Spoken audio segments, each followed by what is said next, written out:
Fala pessoal, vamos para mais um vídeo no nosso canal e hoje vamos abordar sobre a IN 2065 de 2022, Instrução Normativa publicado pela Receita Federal do Brasil. Cícero, e que bagaça é essa instrução normativa?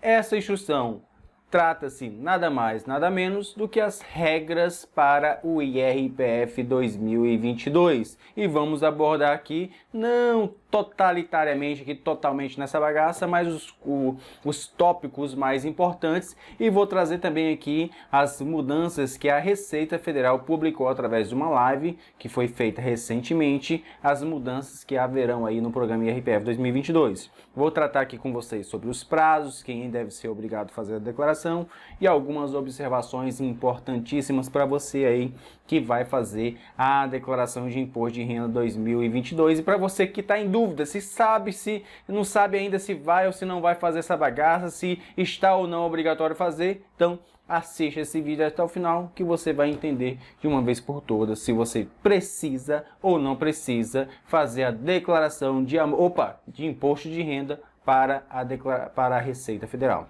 Bom, antes de tudo, para quem não me conhece, eu sou o Cícero Ito, popularmente conhecido aí como o Contador do Investidor. E para você que quer ficar livre das garras do leão, não quer ter dor de cabeça para fazer cálculo, preenchimento de programa, envio para Receita e tudo mais, é só você chamar aí no WhatsApp. Meu número é 9891 357525. Chama lá no WhatsApp, faça seu orçamento que nós fazemos aí, assumimos essa bronca para você e você fica aí tranquilamente aí, sem se preocupar com o leão da Receita Federal, ok? Não deixe também de seguir nos seguir aí, né? No Instagram. Nosso Instagram é @CíceroIto. Lá também postamos dicas diariamente sobre aí a sua tributação aplicada aos seus investimentos. Sem mais delongas, vamos agora aqui para o conteúdo do nosso vídeo e também, lógico, não esqueça de curtir, compartilhar e se inscrever aqui nessa bagaça, ok? Então, vamos agora falar sobre IRPF 2022, mais precisamente sobre a instrução normativa onde trata de todas as regras, beleza? Vamos começar aqui pela obrigatoriedade de quem deve e quem não deve fazer a declaração de imposto de renda. Bom, no primeiro ponto aqui, fala sobre os rendimentos tributáveis. Que rendimentos tributáveis são esses, Cícero? Salário, prolabore, ok? Resgate de previdência privada, rendimentos de MEI, rendimentos aí de empresa, né? Que no caso seria o prolabore, como já disse. Enfim, rendimentos tributáveis. Se você recebeu rendimentos tributáveis superior a R$ 28.559,70 no ano de 2021, você precisa declarar o imposto de renda. Rendimentos isentos, recebeu acima de 40 mil, ou rendimento isento, ou aqueles tributáveis diretamente na fonte.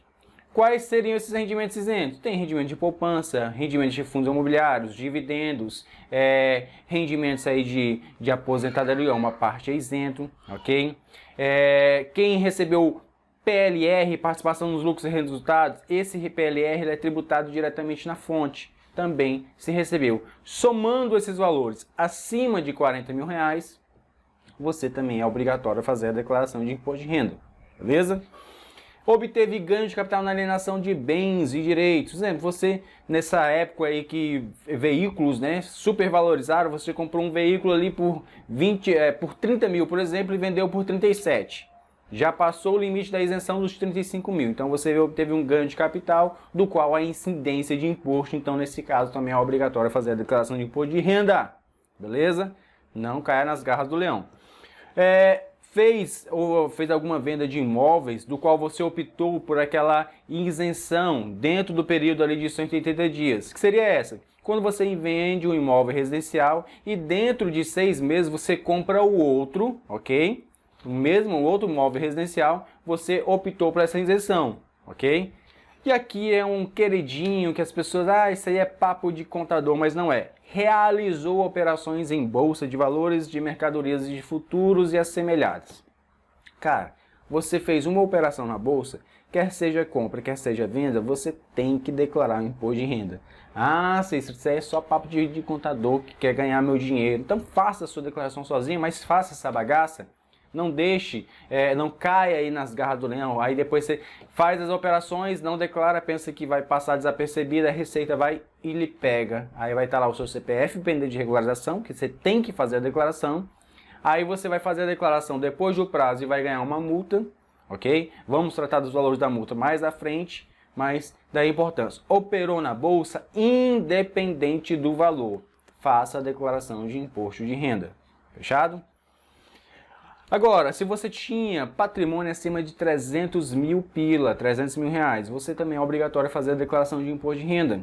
E quando fala em patrimônio, é todos os seus bens. Aí entra o veículo, casa, terreno, saldo em conta corrente, investimento. Se juntando tudo ali, você tem um patrimônio acima de 300 mil, você precisa declarar. Passou a condição de residente no Brasil no ano calendário 2021 e nessa situação se encontrava em 31/12. Um exemplo, o cara foi embora lá para os Estados Unidos, fez a declaração de saída definitiva dele, foi lá ganhar a vida dele, ganhou lá os trocadinhos dele, agora está voltando. Voltou em 2021 para o Brasil, ok? Com o ânimo de residência fiscal, ou seja, não vai mais embora. Então o que ele vai ter que fazer? Agora ele vai ter que fazer a declaração de imposto de renda e lá vai informar que agora ele é residente fiscal no Brasil. Tranquilo? Sobre a atividade rural. Quem teve receita bruta na atividade rural acima de R$ 142.798,50. Ou o produtor rural que tinha prejuízo anteriormente a 2021 e que quer fazer a compensação, ou que fez a compensação em 2021, ou que quer atualizar esse prejuízo para compensar nos anos seguintes. Então também tem que fazer a declaração de imposto de renda. Tranquilo? Cícero, beleza, aqui é quem é obrigatório e quem não é obrigatório. Em que caso eu não preciso declarar imposto de renda? Quando você não precisa, se você não se enquadrar em nenhum desses incisos, desses requisitos que eu lhe falei agora há pouco, você não precisa declarar imposto de renda. Se você se enquadrar em apenas um, já é requisito obrigatório e você já precisa declarar, beleza? Só o fato de você operar na bolsa já lhe obriga a fazer a declaração de imposto de renda, mesmo que você não tenha rendimentos isentos, se você não tem rendimento tributável, você não tenha patrimônio acima de 300 mil e os outros demais incisos. Se operou na bolsa, você já precisa declarar o imposto de renda. Fechado? E um detalhe, quem que é dispensado? Um exemplo, na declaração há a figura do titular e a figura do dependente. Um exemplo, você é o dependente do seu pai, da sua mãe, da sua esposa, do seu marido, quer que seja. Você entra na declaração como dependente de alguém. Então, nesse caso, você não precisa fazer a declaração. Até porque é vedado uma pessoa fazer parte de duas declarações ao mesmo tempo, seja ele como titular, seja ele como dependente. A única exceção que pode participar de duas declarações é aquele cara que é alimentado numa declaração, é o que entra como pensão alimentícia ali do cara, e dependente na declaração da mãe. Nesse caso, uma pessoa só pode estar em duas declarações, só que uma ele vai estar como alimentado e a outra ele vai estar como dependente. Tranquilo? Então, nesse caso, se o cara é dependente na declaração, ele não vai precisar fazer uma declaração extra, uma nova declaração. Então, os investimentos que ele tinha, os bens que ele tinha, é a pessoa que declara como titular que vai informar na declaração dele. Tranquilo? Se tiver patrimônio acima de 300 mil, mais um exemplo, aquele patrimônio que é comunhão com o cônjuge. Aí o cônjuge você tem uma casa no valor de 300 mil. Só que sua esposa declara 150 mil e você declararia 150 mil.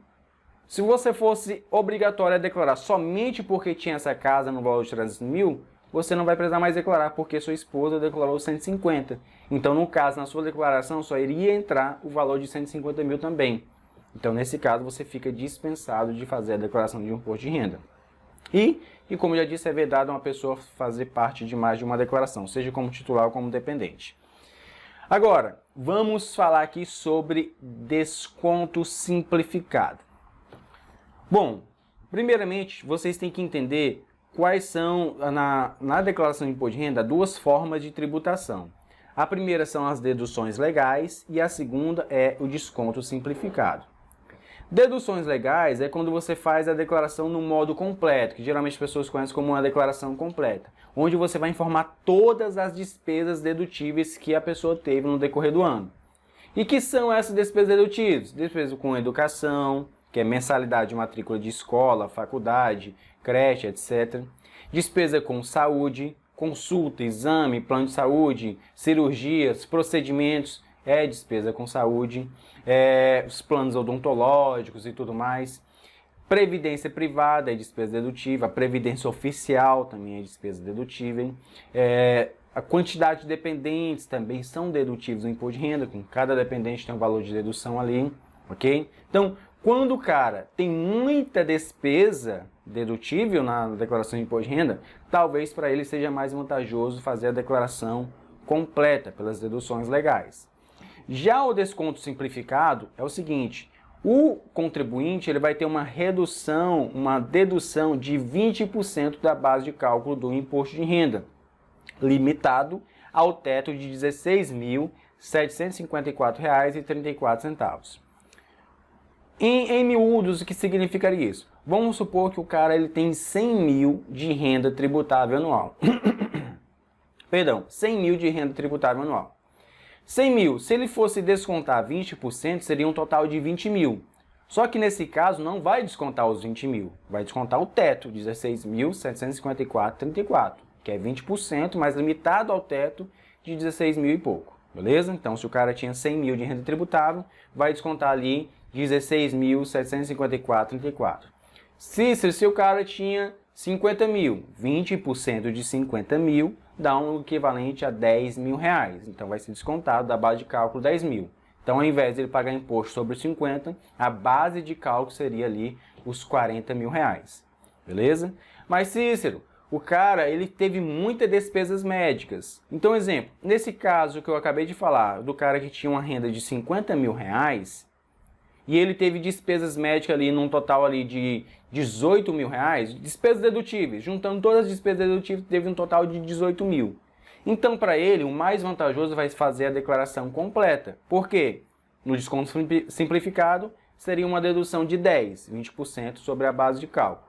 Já nas deduções legais, entra todas as despesas dedutíveis. Então, se ele teve uma despesa de 18, para ele é mais vantajoso fazer a declaração completa. Mas não precisa se preocupar com esse cálculo, quanto a fazer isso, qual é o mais vantajoso. Na hora que você preencher toda a sua declaração, informar todas as despesas, tudo bem certinho ali, no próprio programa você vai poder optar ali qual que é o mais vantajoso, que tem lá as duas opções: declaração, deduções legais e desconto simplificado. Aí você vai selecionar aquilo que é mais vantajoso para você. E quando fala mais vantajoso, vai ser aquele em qual você paga menos impostos, ok? Que o valor de imposto a pagar vai ser menor, ou que o valor da restituição vai ser maior. Fechado? Então, é só você preencher tudo e depois escolher a melhor opção para você. Olha, uma observação aqui sobre o desconto simplificado. O valor do desconto simplificado não justifica a variação patrimonial.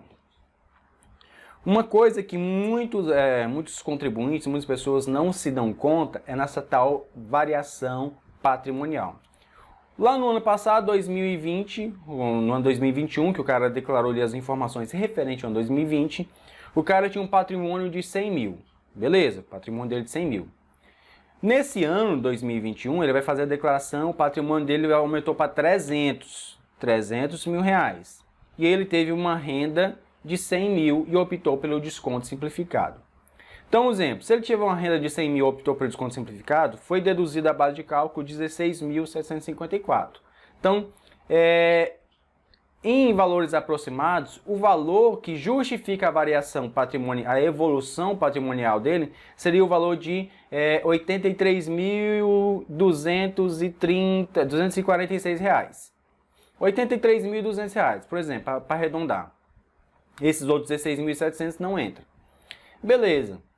Então, como o cara, no ano de 2020, ele tinha um patrimônio de 100 mil, no ano 2021 ele fechou com um patrimônio de 300 mil e teve de renda somente o valor de 83 mil reais. Como que 83 mil mais 100 daria 183 e ele tem 300 mil. Ou seja, a evolução patrimonial dele não condiz com a renda que ele teve.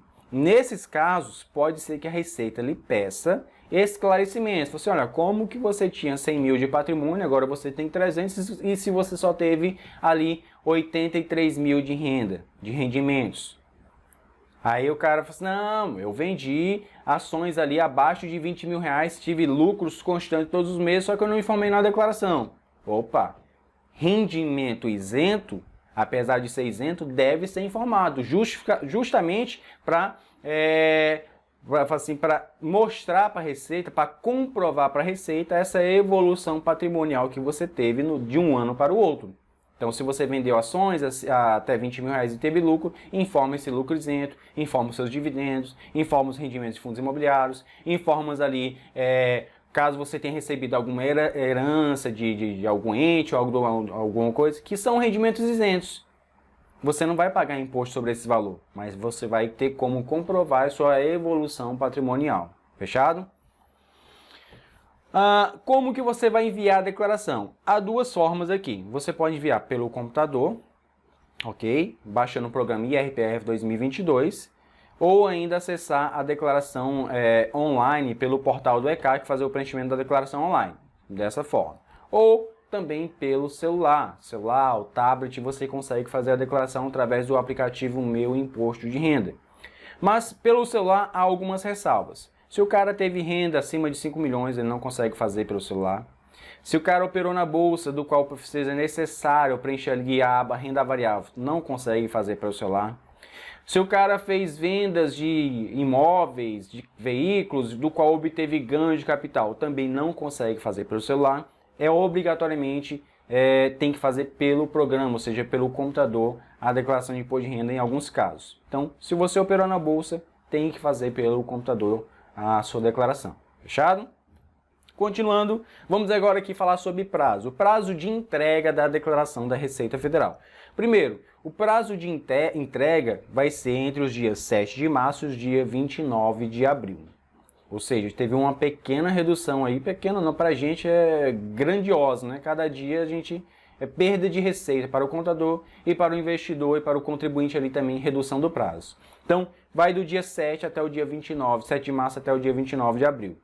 Fez a declaração depois do prazo, quando era obrigatório, tem multa. Então, se organize e faça logo dentro do prazo.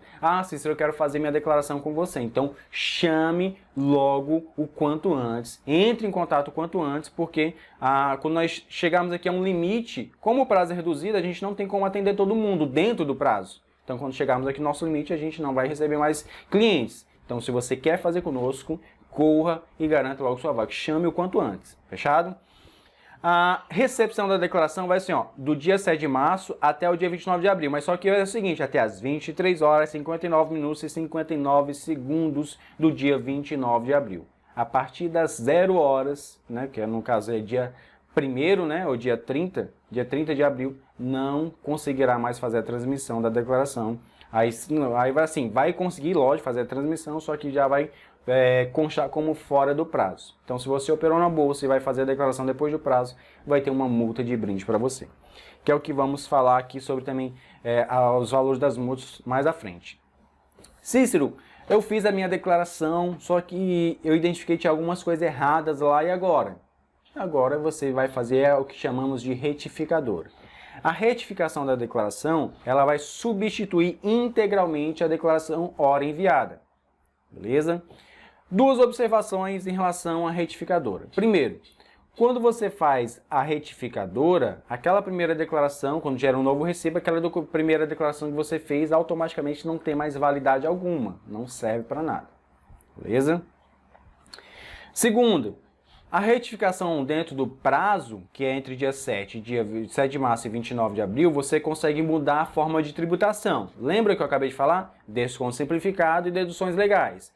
Quando você optar por alguma delas, dentro do prazo, você pode depois retificar e alterar.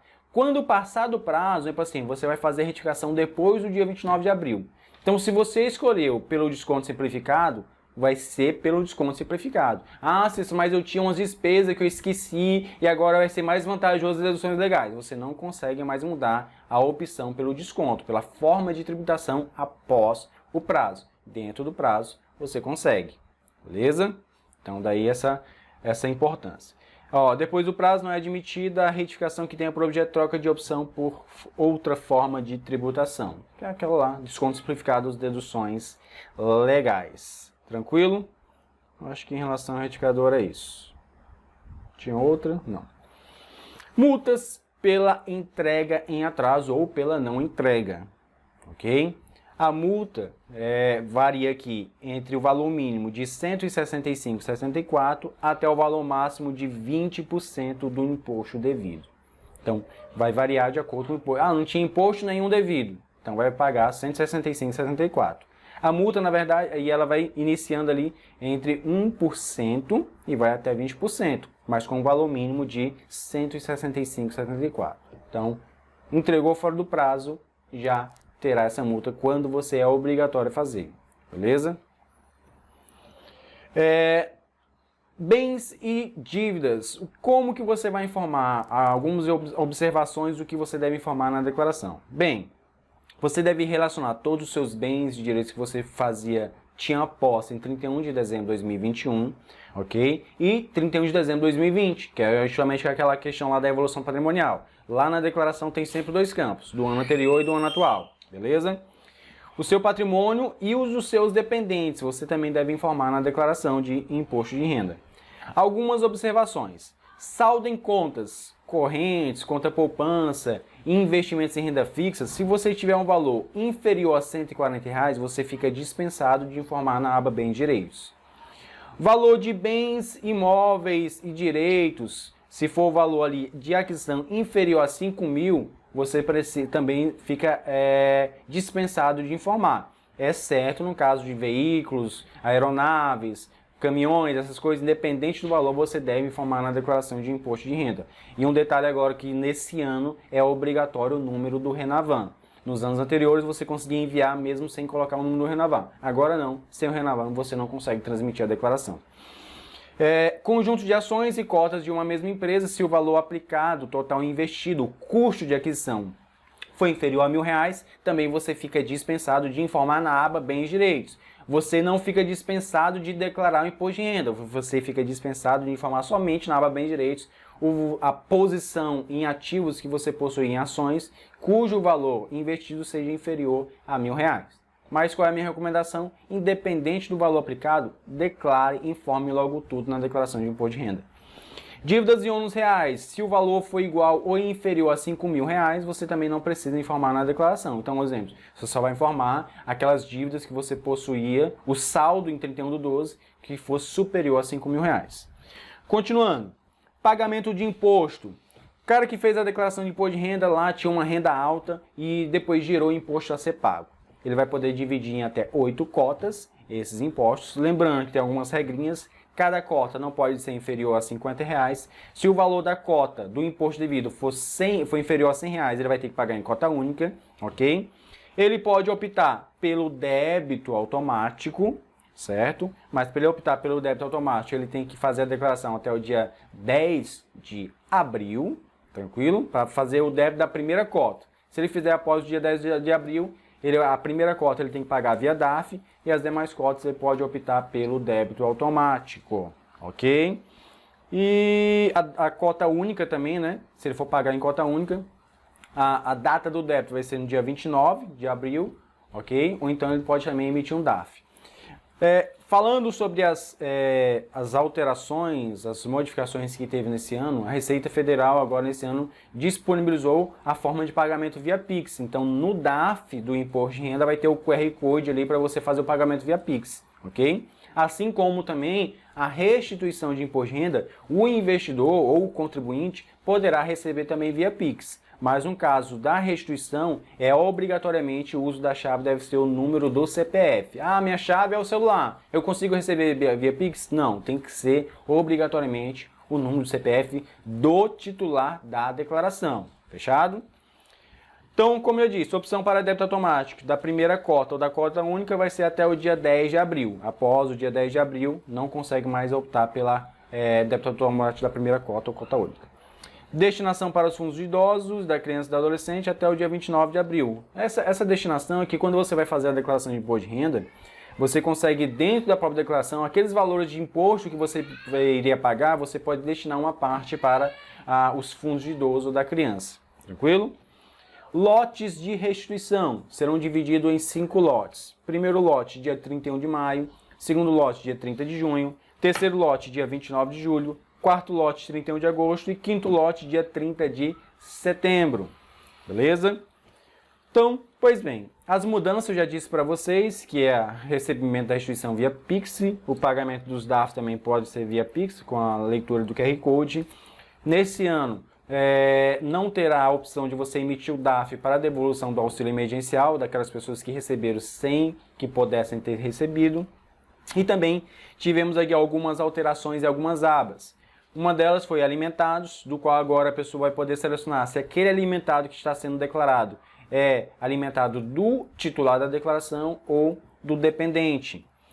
O outro ponto aqui é mudanças no IRPF 2022, alimentados, ou melhor, aqui no caso de dependentes, que além dos dados normais foi acrescentado endereço de e-mail, número de celular e a opção se aquele dependente mora ou não com o titular. Por exemplo, o cara tem um filho que mora lá em outro estado, que está fazendo faculdade, mas continua sendo dependente dele. Então ele vai optar, vai selecionar se mora com ele na mesma residência ou se não mora. Informações dos rendimentos diretamente ao incluir um bem ou direito. Renavan obrigatório para automóveis. Essa primeira opção que eu disse aqui, por exemplo, você vai declarar um CDB e vai ter já a opção ali para você informar já os rendimentos recebidos daquela aplicação. E um detalhe sobre Fiagro. Fiagro ele vai entrar como um fundo imobiliário normal. Lá tanto as vendas lá na aba renda variável, operações com fundos imobiliários, ou então também a questão do código. Vai ser a mesma coisa, o código 73, na aba bens direitos. E é permitida a compensação desses fundos imobiliários, né? Do prejuízo de Fiagro com lucro de FIIs e vice-versa. Então, mais uma vez, para você que quer fazer a declaração conosco, chame logo em contato aí, o WhatsApp tá aí ó, na telinha, 91 35 75 25, e também siga-nos lá no nosso Instagram, @CCRITO. Espero que tenha gostado desse vídeo, tentei aqui ser o mais breve, o mais direto possível, então não esqueça de curtir essa bagaça, se inscrever no nosso canal e compartilhar com os seus colegas aí que estão em dúvida se tem ou não tem que fazer a declaração de imposto de renda. Do mais, até o próximo vídeo.